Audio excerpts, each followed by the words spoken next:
December 24, 2024. What's up mga kadamang?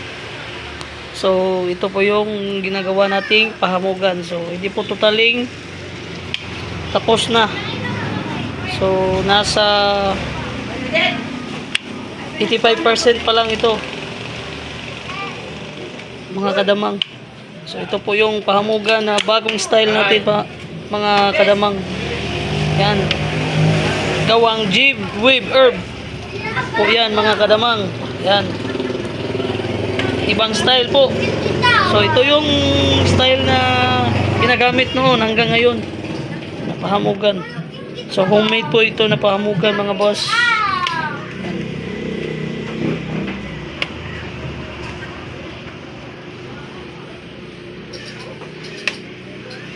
Yan, gawang jib with herb po yan.